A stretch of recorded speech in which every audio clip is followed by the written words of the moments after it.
از این به بعد تو زندگیم هر کیو احساس کنم اضافیه، حالمو بد میکنه، رو مخمه، بدون در نظر گرفتن هر چیزی که بوده و نبوده از زندگیم حذفش میکنم.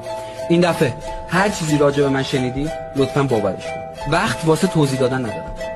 پیری میگفت اگه میخوای جوون بمونی درد دل تو به کسی بگو که هم دوستت داره هم دوستش داری. خندیدم و بهش گفتم خودت چرا جوون نموندی؟ لبخند تلخی زد. بهم گفت دوستش داشتم ولی دوستم نداشت.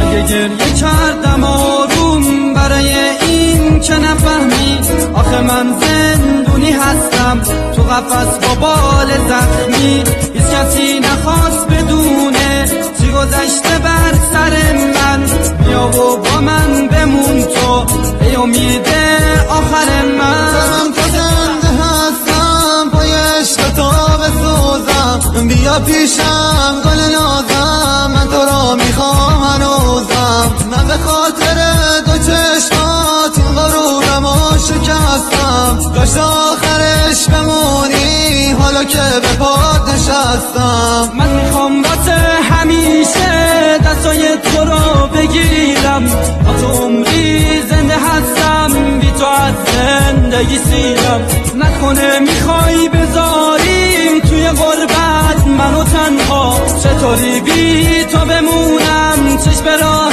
روز فردا.